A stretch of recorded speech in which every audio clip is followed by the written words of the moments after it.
Hello दोस्तों, आप सभी का स्वागत है डिजायर एस में। और जैसे कि आप सब जानते हैं, पिछले लेक्चर में हमने जीएसटी को बहुत डिटेल में समझा। उससे पहले लेक्चर वाले में हमें जाना कि जीएसटी क्यों इंट्रोड्यूस किया गया।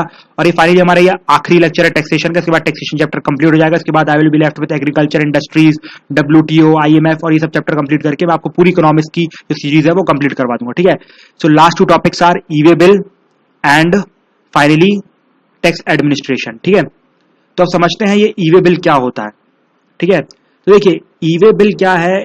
ई वे बिल मतलब एक डिजिटल बिल है। सबसे पहले क्या हुआ करता था कि जब आप कोई भी चीज इंपोर्ट एक्सपोर्ट करते थे, फॉर एग्जांपल अगर आप कोई भी चीज मतलब कोई भी प्रोडक्ट है, ठीक है, कोई भी प्रोडक्ट है, अगर आप उसे बेचने के लिए, खरीदने के लिए, अगर आप उसे एक स्टेट से दूसरे स्टेट ले जा सकते हैं, या 50 किलोमीटर से ज्यादा का रास्ता तय करते हैं, ठीक है, तो उसके ऊपर टैक्स लगता था। ठीक है, पहले फिजिकल फॉर्म में रहता था कि मतलब आपको अलग से जनरेट करवाना पड़ता था, मतलब एक एडमिनिस्ट्रेशन रहता था। उसके बाद जाना पड़ता कि सर मुझे एक बिल दो, मुझे 50 किलोमीटर से ऊपर का ये माल अब बेचने ले जाना है, तो उसके ऊपर अलग से चार्जेस लगते थे और आपको फिजिकली फॉर्म में वो ले जाना पड़ता था। और जहां जहां पर टोल नाके रहते थे, मतलब अलग से रहते थे, वहां पर टोल नाके नहीं, मतलब जगह जगह मतलब समझते हैं ना कि मतलब वो एडमिनिस्ट्रेशन रहता था, वो चेक करता था कि आपके पास ये है कि नहीं है। ठीक है, तो इस टाइप का पहले कुछ सिस्टम था, लेकिन अब गवर्नमेंट ने सिस्टम को डिजिटल कर दिया। मतलब उसी को हम बोलते हैं ई वे बिल। मतलब कि अगर आपको 50 किलोमीटर से ऊपर, ठीक है, 50 किलोमीटर से ऊपर अपना कहीं पर भी मतलब अपना माल ले जाके बेचना है, ठीक है, तो आपके ऊपर ये ई वे बिल आपको जनरेट करना पड़ेगा। ठीक है, और ये डिजिटल है कंप्लीट। ठीक है, फिजिकल सिस्टम नहीं है। अब देखिए पहले वाले सिस्टम में कुछ लॉसेस होंगे, इसकी वजह से ही गवर्नमेंट ने मतलब ये डिजिटल वाला सिस्टम लाया। देखो क्या क्या लॉसेस थे। सबसे पहला ये था कि प्रोसीजर डिलेस, मतलब ये कि टैक्स एडमिनिस्ट्रेशन बोल रहा है कि नहीं भैया पैसे घूस दो, कुछ करप्शन वाले पैसे दो, उसके बाद ही मैं आपको ये बिल बनाऊंगा। ऊपर से बीच बीच में जो यहाँ पर जो बीच बीच में लोग रोक लिया करते थे, उसकी वजह से बहुत सारे ट्रैफिक जाम हो जाया करते थे और बहुत सारा इनकन्वीनियंस हुआ करता था। समझ रहे थे, मतलब बैठे रहो लाइन में, धक्के खाओ, मतलब दैट वाज ऑल रबिश। ठीक है, काफी प्रॉब्लम होती थी इन सब में। और साथ ही साथ आपको पता है कि यूपी जैसे स्टेट में, यूपी मध्य प्रदेश स्टेट में, मतलब अगर ये ई वे बिल आपको चेक करवाना, मतलब जो फिजिकल डॉक्यूमेंटेशन थी पहले वो चेक करवाना रहता था, तो उस टाइम पे लगभग 2 घंटे लग जाया करते थे। और खुद मतलब महाराष्ट्र जैसे स्टेट में, जहां पर मतलब इतना जाना जाता है ट्रेड के लिए, वहां पर 20-20 मिनट लगते थे। That was not at all good, वो इनकन्वीनियंस था। और फिर काफी रिपोर्ट्स आई जिसने बताया कि अप्रोक्सीमेटली गवर्नमेंट ऑफ इंडिया को साल में $45 बिलियन का लॉस होता है। मतलब ये फिजिकल सिस्टम के चक्कर में, मतलब ये कि आप रोक रहे हैं लोगों को, ठीक है, इसके बाद प्रोसीजरल डिलेज हो रहे हैं, इन सब की वजह से मतलब क्या होता था, चीजें लेट पहुंचती थी, जिसकी वजह से अप्रोक्सीमेटली गवर्नमेंट ऑफ इंडिया को $45 बिलियन का लॉस होता था। इसलिए गवर्नमेंट ऑफ इंडिया ने क्या ई वे बिल लाया, जो कि एक डिजिटल सिस्टम है। अब ये ई वे बिल काम कैसे करेगा। फॉर एग्जाम्पल अब मुझे मान लीजिए मैं मुझे अपना माल भिजवाना है, अब मैं ट्रक के थ्रू भिजवाऊंगा। मान लीजिए मुझे अपना माल भिजवाना है यहाँ मान लीजिए 100 किलोमीटर दूर पे, तो अब 50 किलोमीटर के ऊपर की लिमिट पूरी हो गई, तो मतलब यहाँ पर ई वे बिल लग जाएगा। अब ई वे बिल क्या है, कोई भी जनरेट कर सकता है, चाहे सेंडर भी जनरेट कर सकता है, रिसीवर भी जनरेट कर सकता है, ट्रांसपोर्टर भी अरेंज, मतलब वो मतलब जो ट्रक वाला है ना, वो बंदा भी, मतलब जो ट्रक वाले जो मतलब ओनर है वो भी मतलब इसको जनरेट कर सकता है। कैसे, बस आपको वेबसाइट में जाना है ई वे बिल की, वहां पर आपको कुछ इन्फॉर्मेशन डालना है कि कितना माल है, कितना ये है, कितना वो है, और फाइनली आप लेके जा सकते हैं। तो आपने देखा कि पहले मतलब किसी ऊपर डिपेंडेंट नहीं है, जिसकी वजह से क्या होगा कि जितने भी मैनुअल चेक पोस्ट हैं, ठीक है, जो फिजिकली चेक करते थे सब सिस्टम, वो कंप्लीटली मतलब डिसमेंटल कर दिए जाएंगे। तो आपने देखा मतलब कितना टाइम अब गवर्नमेंट ऑफ इंडिया का बच जाएगा, मतलब लोगों का बच जाएगा, लोगों का इनकन्वीनियंस नहीं होगी। ठीक है, और ऊपर से यहाँ पर जो पेमेंट होगी वो भी ई पेमेंट होगी। ठीक है, ई पेमेंट होगी, so that is a good sign for, that means whole of the system, मतलब ऑटोमेटिकली कैशलेस इकोनॉमी प्रमोट होगी। और साथ ही साथ यहाँ पर सिंगल विंडो क्लियरेंस है, मतलब ये नहीं कि अब आपको जगह जगह जाना है, खड़े होना है, ये करना है, वो करना है, करप्शन देना है, वो कुछ नहीं होगा। और डॉक्यूमेंटेशन पूरा रिड्यूस हो चुका है, और आप पूरे 24 घंटे जनरेट करवा सकते हो। पहले क्या था कि जब 10 से 5 ऑफिस खुलेगा सिर्फ तब जनरेट करवाओगे। अब क्या है कि जब भी आपको ऑनलाइन जाना है, वेबसाइट खोलो, जनरेट करो, और कोई भी जनरेट करेगा, ट्रांसपोर्टर, सेंडर, रिसीवर, कोई भी, मतलब बेसिक इन्फॉर्मेशन डाल दी और जनरेट कर देना है। लेकिन ऐसा नहीं है कि अब कहीं पर भी चेकिंग नहीं होगा। चेकिंग नहीं होगी तो वो तो लोग फ्री से निकल जाएंगे। मतलब मुश्किल से 1 से या 2 जगह मतलब कुछ चेकिंग लगी रहेगी। मतलब वो चेकिंग भी क्या रहेगी, बारकोड वाली चेकिंग रहेगी। मतलब आपको जो ई वे बिल है वो मतलब प्रिंट आउट ही निकलवाओगे ना, प्रिंट आउट लेके जाओगे, आपको सिर्फ मतलब सीधे अपने खिड़की से बाहर अपना कागज निकालना है, और वो ऊपर से कुछ मशीन रहेगी, वो खटाखट चेक करेंगे और देखेंगे हाँ इतना माल है, ये है, वो है, और आपको जाने देंगे। मतलब मुश्किल से 2-3 मिनट लगेंगे। पहले कितने लगते थे, मुंबई जैसी सिटी में 20 मिनट लगते थे, अब वो नहीं लगेंगे। अगर आपके पास ई वे बिल नहीं पाया गया तो आपके ऊपर या तो 10,000 रुपए की पेनल्टी लगेगी, या फिर जितना टैक्स है, मान लीजिए आपने कुछ ज्यादा का माल भेजा, ठीक है, तो उसका पूरा टैक्स वसूल कर लेंगे या फिर 10,000 रुपए वसूल कर लेंगे, दोनों में से जो भी ज्यादा होगा उसको वसूल कर लिया जाएगा। फाइन। तो this is about E way bill. तो आप समझ गए ई वे बिल कितना सस्ता आराम से काम कर देगा अपना। ठीक है, अब इसके बाद फाइनली हम आते हैं टैक्स एडमिनिस्ट्रेशन पे। ठीक है, कि कैसे हमारा टैक्स एडमिनिस्ट्रेशन काम करता है। अब देखिए टैक्स एडमिनिस्ट्रेशन को समझने के लिए हमें मिनिस्ट्री ऑफ फाइनेंस को सबसे पहले समझना पड़ेगा।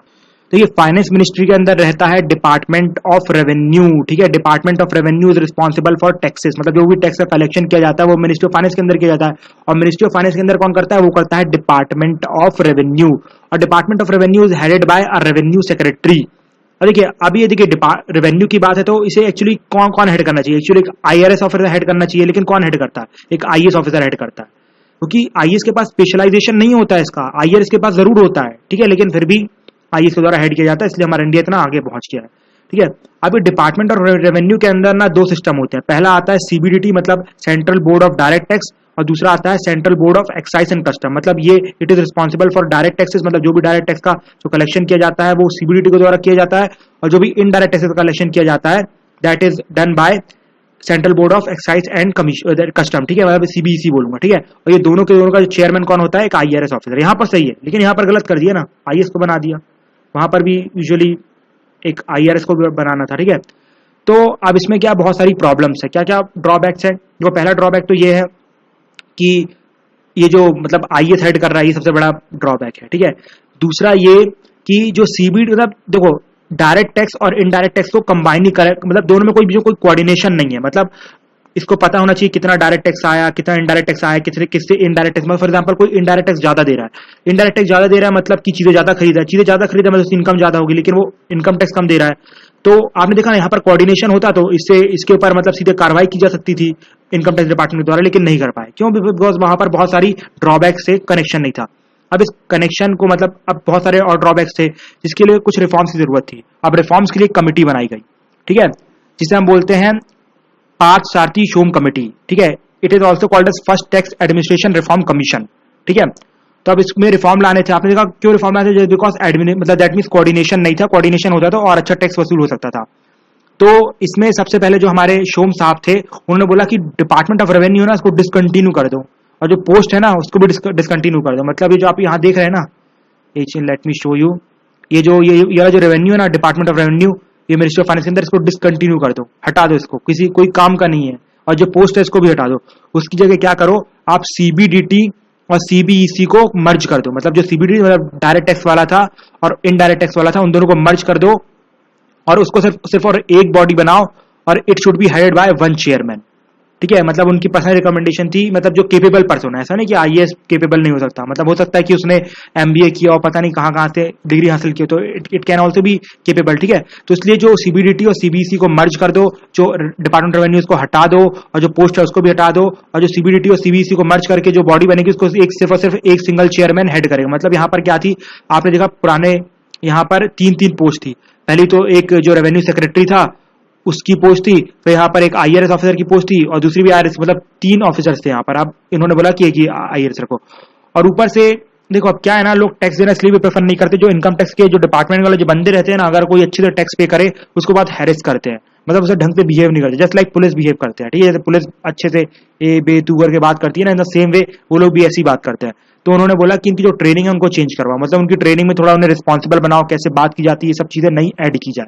ठीक है, उन्होंने एक और रिकमेंडेशन थी। और फिर फाइनली एट दी उन्होंने रिकमेंडेशन दी कि आपका जो भी टैक्स रियलाइजेशन हो रहा है, मान लीजिए गवर्नमेंट ऑफ इंडिया को 100 रुपए टैक्स मिलता है, तो आप 10 रुपए मतलब कंज्यूमर के ऊपर खर्च करो, मतलब कि आप जो टैक्स एडमिनिस्ट्रेशन है उसको ठीक करो। फॉर एग्जांपल ट्रेनिंग ठीक करवाओ, फिर ई सर्विसेज लाओ, मतलब कि आप सीधे मतलब घर में बैठे बैठे इनकम टैक्स भर पाए, तो कर दिया गया है, मतलब ये 10% फैसिलिटेशन में लगाए जाए टैक्स की पेमेंट में। ठीक है, तो ये कुछ 3-4 इंपॉर्टेंट रिकमेंडेशन थी पार्थसारथी शोम की। ठीक है, तो this is the end of our taxation system. I think you have understood whole of the taxation system. I wish आपको कोई भी डाउट ना आया। अगर आपको कुछ डाउट आया तो आई वुड रिकमेंड कि आप वो वीडियो बार बार देखें। दैट मीन्स मैंने काफी एफर्ट लगाए हैं टैक्सेशन के ऊपर। टैक्सेशन ना मतलब ऑनलाइन पढ़ाना बहुत मुश्किल हो जाता है, अगर सामने कोई बैठा हो उसको समझाना बहुत आसान होता है कि आप वो डाउट पूछ सकता है, लेकिन यहाँ पर समझ ही नहीं आ रहा किसको क्या समझ में आ रहा, क्या समझ में नहीं आ रहा। सो आई विश कि आपको समझ में आया होगा। मैंने बहुत एफर्ट डाले, मैंने 2-3 बार रिवाइज किया, इसके बाद ये आपके सामने कंप्लीट लेक्चर से लेके आ रहा हूँ। सो आई विश कि आपको समझ में आया होगा।